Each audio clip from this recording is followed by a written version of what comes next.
আসসালামু আলাইকুম। কেমন আছেন সবাই? ফেসবুকের ভাই বোনেরা, যাক আলহামদুলিল্লাহ সবাই ভালো আছেন। আমিও ভালো আছি।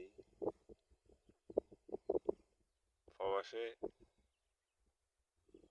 আসার জন্য মনটা যেরকম ব্যাকুল ছিল, তখন প্রবাসে এসে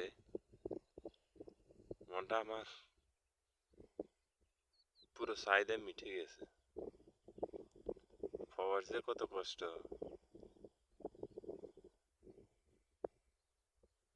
সেটা একমাত্র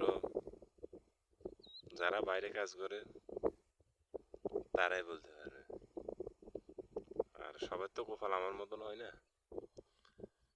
সবাই তো আর আমার মতন এরকম মরুভূমিতে আর আপনার পরে না। ইনশাল্লাহ দেখি আগামীকাল রবিবার মক্তব খুলবে। মক্তবে লেবার কোডে একটা মামলা করবো আমি কফিলের বিরুদ্ধে। কফিল আমার যে কাজের কথা বলে আনছে সেই কাজ দেয় নাই, অন্য কাজ দিছে। ইনশাআল্লাহ সবাই আমার জন্য দোয়া করবেন যেন আমি এই জাত থেকে বাইরে ভালো একটা জীবন পাই। আসলে এ জায়গায় যেভাবে থাকা হয় এভাবে মানুষ থাকতে পারে না, আর এটা মানুষের একটা জীবনও না। টাকা কিন্তু মানুষের জীবনে সব কিছু না, আগে নিজে বাঁচতে হবে, পরে টাকা ইনকাম করতে পারবেন। আপনি যদি না থাকেন ওই টাকা দিয়ে কি করবেন?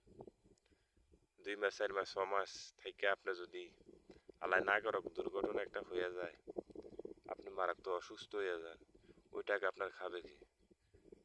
আর ওই টাকা দিয়ে আপনি কি করবেন? আপনার ফ্যামিলি তো আজীবন চলতে পারবে না ওই টাকা দিয়ে। আমি অসুস্থ হয়ে যাই বা কোনো রোগ হয়ে যাইলে আমারও কফিলে না হইলে টিয়া 5,000 দিল, কিন্তু সারা জীবন যে আমি এই রোগে ভুগতে হইব, চিকিৎসা করতে হইব, ওই টাকাটা কে চালাইবে? এ আমারে চালাইতে হইব। তার জন্য নিজের সিদ্ধান্তটা আগে নিজে নিতে হবে। কে কি বললো, কে কি করলো সেটা আমার জানার বিষয় নয়। আর আমি বিদেশে আসার সময় আমি কারোকে কোনো হেল্প পাই নাই। আর এখন সে আমার কি বলবে না না বলবে তার দিকে আমি পরোয়া করি না। ইনশাআল্লাহ এই দিন সব থাকবে না। বিদেশের মাটিতে যখন আসছি, আল্লাহ তাআলা রিজিকে যদি রাখে ভালো কিছু, তাহলে তো ভালো কিছু হবে। আর না হলে তাওয়াক্কাল তু আল্লাহ, আল্লাহর উপর ভরসা আছে। সমস্যা নাই, আল্লাহ যেটাই করে ভালোর জন্য করবে। এটা হলো যে আমার আল্লাহর উপর বিশ্বাস।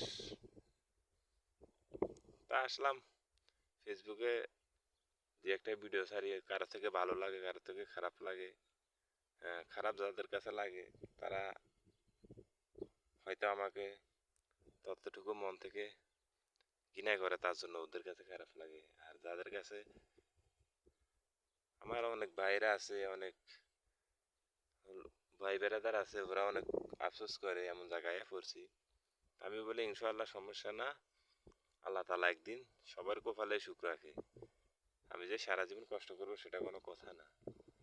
প্রবাসে আসছি, বাসা জানি না, আপনার জায়গা চিনি না, এর জন্য একটু সমস্যা হইতেছে। ইনশাআল্লাহ এখন যতটুকু বাসা জানি চলার মতন নিজে চলতে পারবো। আর যদি সৌদি আমাকে না ছাড়ে তাহলে আর কপালে কি আছে, গো টু দ্য বাংলাদেশ, এ আর কি। সৌদি, আমার সৌদিটাও তো একটা ভালো না, শালা অনেক কৃপণ, তারপরে শালা বহুত হিসাবি, এর মতন মানুষ হয় না, একবার জঘন্য মানুষ, জঘন্য। তার কাছে মানুষের কোনো মূল্য না, শুধু কাজ আর কাজ, কাজ করতে হবে, বেতন দেবো তুমি কাজ করবা। তুমি অসুস্থ আছো সেটা আমার দেখার বিষয় না, তুমি কাজ আগে, পরে হচ্ছে তোমার অসুস্থ।